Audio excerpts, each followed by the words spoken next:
Պարոն Դանելյան, քիչ առաջ Ալեն Սիմոնյանը նույնիսկ լրագրողներին թույլ չէր տալիս, որ Արցախ անունը ասել, դրանից հետո նաև ասաց, որ Արցախը հանձնել են Ռոբերտ Քոչարյանը, նախկին իշխանությունները Սերժ Սարգսյանը, եւ ընդհանրապես ասում է, այո, նրանք որ կան իշխանության, հաստատ պատերազմ է լինելու։ Ոչ ասեմ, որ Փաշինյանն ասում էր սեպտեմբերին ավերիչ, աղետաբեր պատերազմ է լինելու։ Նախ որտեղից գիտեն, որ սեպտեմբերին պատերազմ առնելու։ Պայմանական են ասում են ընտրություններից հետո։ Այսինքն դա կարա մի բան նշանակի, որ միգուցե կան պայմանավորվածություններ, միգուցե իրենք որոշակի առումով կոմունիկացիա ունեն Ադրբեջանի հետ եւ իրենք գիտեն հստակ օրն ու ժամը պատերազմի։ Ես ուզում եմ հիշեցնել կոնկրետ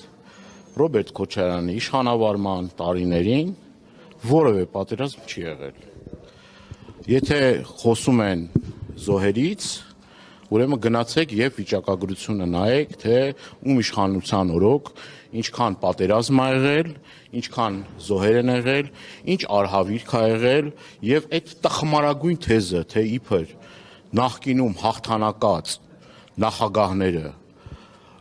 Արցախը իրենք են հանձնել, ախր կա պատմություն, չէ, կա իրավիճակ։ Արցախը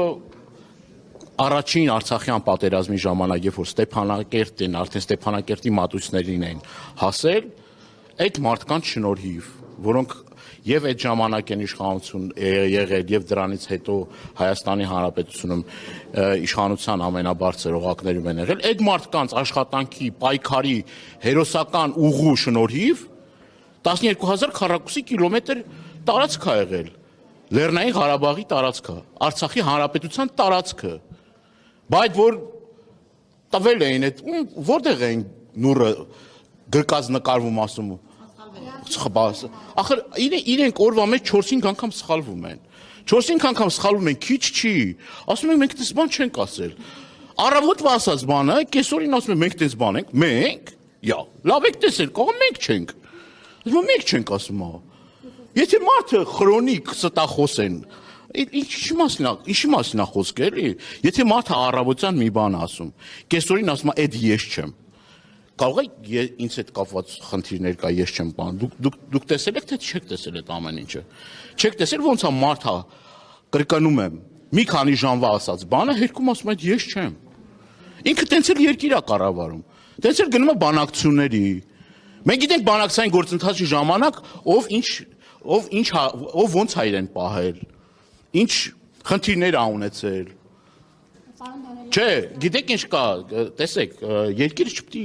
կառավարվի եւ ղեկավարվի ուրախ ավտոբուսի տրամաբանությամբ, ոնց որ ավտոբուսը ման, հենց էլ պետական կառավարման համակարգն ա, նույն ձև նաեւ արտաքին հարաբերություններն ա, գժիտեղ դնելով բանակցությունները վարելով արդյունքի կհասնեն, եթե դա հաջողված փորձ է, իսկ թվում է այդ փորձը կարա ինչ ուրիշ երկրները կիրառեն, թե մենք ենք այդքան տենց առաջադեմ, մենակ մեր մոտ է տենց առաջադեմ իշխանության ներկայացուցիչներ, որ կարողանում են տենց գժիտեղ դնելով բանակցություններ վարեն։ Սիմոնյանն ասում է, որ Քոչարյանով տժժում են, ինչ կարող է արձագանքել, ինչ կպատասխանի։ Ովքեր անի ջան, ովքեր են տժժում։ Ալեն Սիմոնյանն ասում է, որ իրենք Քոչարյանով տժժում են։ Անհանգստացած չեն։ Գիտեք, ես անհեթեթություններ մեկնաբանելու ոչ տրամադրություն ունեմ, ոչ էլ նպատակ ունեմ մեկնաբանել, մի բան կարող ասեմ։ Ինչ որ ասում են, ինչ որ խոսում եք քաղաքական գործիչի շուրթերից, պետք է դուրս գա միայն ու միայն ճշմարտություն եւ ոչինչ բացի ճշմարտությունից։ Եվ փաստ կներեք եւ փաստերով։ Փաստը կա փաստ, գոյություն ունի փաստ։ Այս աղետը բերելա բացառապես գործող իշխանությունը։ Գործող իշխանության ղեկավարն է մի քանի պատերազմ բերել, գործող իշխանության օրոք է Արցախը դարել Ադրբեջան, գործող իշխանության ներկայացուցիչներն են առաջին անգամ ասել Արցախը Ադրբեջանի կազմում է։ Դրա մասին ասել են անգամ եվրոպական գործընկերներ։ Բացեք Բորելի հայտարարություն, տեսեք ինչ ասում Բորելը։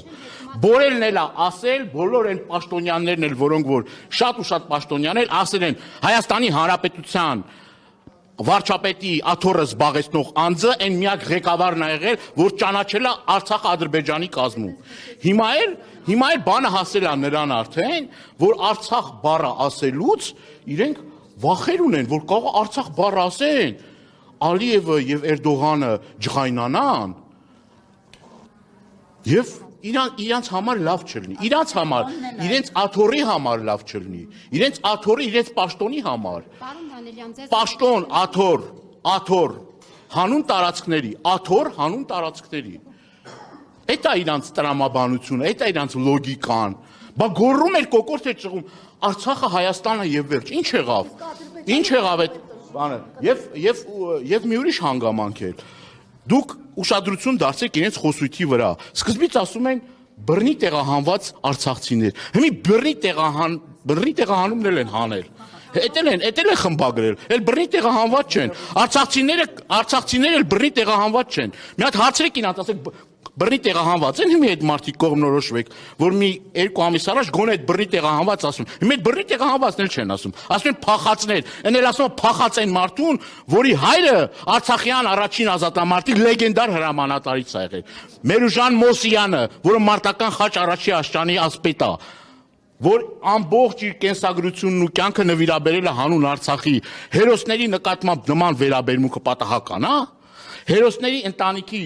ուրեմն անդամների նկատմամբ այդ վերաբերմունքը պատահական է, նոր է սկսել այդ վերաբերմունքը, երրաբլուրից է սկսել այդ վերաբերմունքը, երբ որ ծնկեր գալի կեղծ այդ մեր հերոսների գերեզմանների առաջ եւ մի քանի մետր են կողմ այդ հերոսացին ծնողներին ծեծում ու ջարդում էին։ Այդ ժամանակվանից էլ դրանից առաջ էլ այդ վերաբերմունքը, որ ասում են հանուն ոչնչի գնացին մեր երիտասարդները, այդքան մատաղ սերունդը գնաց զոհվեց, ասեցին հանուն ոչնչի են գնացել այդ մարդիկ զոհվել։ Եվ արցախցիների կներեք, արցախցիների թիրախավորում, ամեն Աստծո օր թիրախավորում են արցախցի մեր քույր եղբայրները։ Նոր այդ թիրախավորումը։ Մի հատ տեսեք իր այդ հանդիպումների ժամանակ ովքեր են մասնակցում, որ ասում են թող բայրակթար ուտեն։ Թող ասում են թող թուրքերը այդ մարդկանց կոտորեն ջարդեն, մեկը Հայաստան չմտնի։ Մոռացել եք այդ արտահայտությունը, այդ խոսույթը որտեղից է դուրս եկել։ Իրանց այդ սատելիտներ բլոգերին զիբիլ են դրանցից, որ ինչ բերանը գալիս ասում է ներազգային պարակտում են մտցնում մեր քույր եղբայրների, մեր հայրենակիցների։ Այսօր Արցախն վաղներ ասելու են Շիրակն է, մյուս օր ասելու են Տավուշն է, ինչ տարբերություն։ Ինչ տարբերություն իրանց համար։ Այդ ներազգային պարակտում մտցնելը իրանց դարել է ամենօրյա գործի, բանու գործի առարկան, այդ ասում են ներեգություն է խնդրել։ Դուք մի հատ Սիվիկի բանը նայեք, էլի այդ գրառումները նայեք, էլի, եթե պիտի ներեգություն խնդրեն, հաջորդ վարքյանին ցեխ շպրտեն այդ մարդկանց նկատմամբ, այդ ներեգությունը ինչ արժեք ունի։ Տեսել եք ինչ են գրում։ Տեսել եք ինչ խոսույթով են հանդես գալի։ Դե բա ինչի մասն է խոսքը։ Երբ որ Ռոբերտ Քոչարյանն ասում է, որ եթե ինքը 2021 թվականին ուներ իշխանության, Արցախը չէր հայաթափվի, ասեք ինչ մեխանիզմով բացատրել է ձեզ։ Այն մեխանիզմերով, որ Հայաստանի Հանրապետության երկրորդ նախագահը եւ Արցախի Հանրապետության առաջին նախագահը հենց այդ ճգնաժամային իրավիճակում, հենց այդ անելանելի իրավիճակներում թվացial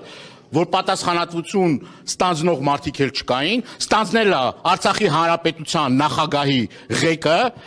ինքնապաշտպանական ուժերի հրամանատարությունը ստանձնել է ինքը եւ հաղթանակներ ակերտել, հենց այդ նույն տրամաբանությամբ եւ հենց այդ նույն լոգիկայով, ճգնաժամային կառավարիչ լինելու, հմուտ բանակցող լինելու, իր կառավարման ընթացքում ոչ միայն ինքը կարողացել է հմուտ ցույց տալ, որ ինքը հմուտ բանակցող է եւ ուժեղ ղեկավար է, այլ նաեւ միջնորդ է հանդիսացել այն ժամանակ, որ մի քանի շաբաթ առաջ որ հայտարարում էր, որ Հայաստանի Հանրապետությունը պետք է նաեւ որոշակի առումով ներգրավվածություն ունենա նույն Իրանի Իսլամական Հանրապետության շուրջ տեղի ունեցող իրադարձությունների, այդ մարդը այդ փորձն էլ ունի։ Շատ բան չի խոսում, ես կուզեմ շատ բան խոսի իր կառավարման ժամանակահատվածին, թե ինչ միջնորդական դերակատարություն ա ունեցել նախկինում Իրանի շուրջ տեղի ունեցող իրադարձությունների, կներեք, իրադարձությունների եւ դրա իր մասնակցության եւ այդ մասնակցության շնորհիվ վերահաս վտանգը կանխելու։ Ես կուզեմ ինքը շատ խոսի դրա մասին, բայց քանի որ ժուշկալ է եւ շատ թեմաների մասին ինքը չի խոսում, դա կարծում եմ, որ ես էլ կոչ եմ անում երկրորդ նախագահին, որ դրա մասին շատ խոսի։ Ինչքան շատ խոսի, այնքան մեր ժողովուրդը կհասկանա, որ մեզ այս իրավիճակում պետք են հմուտ ղեկավարներ, պետք են փորձառու ղեկավարներ, պետք են լավ բանակցողներ եւ ոչ թե մարդիկ, որոնք որ տարածաշրջանը երրում է մի օր կուկուրուզ օպերացիան, մի օր պերաշկի օպերացիան, մի օր ես չգիտեմ քաբաբ ու շաուրմա օպերացիան, ինչ դրանից մեշիզներ եք տալիս հարևան եւ բարեկամ Իրանի բոլորս էլ ուտում ենք, դե ինձ թվում է դուք էլ եք ուտում, ոչ մեկ սոված չի մնում, բոլորն էլ ուտում են, բայց ոչ մեկ իր ուտելիքները դե եթե Հայաստանի Հանրապետության շուրջ տեղի ունեցող իրադարձությունների ֆոնին, եթե քո հարևանի տունը ողբերգություն է, եթե քո հարևանի տունը դժբախտություն է, սքի մեջ է, դու ցանկապատից էսկոմ քու ուտելիքային բաներն ես ցուցադրում, ինձ թվում է դա նորմալ չի,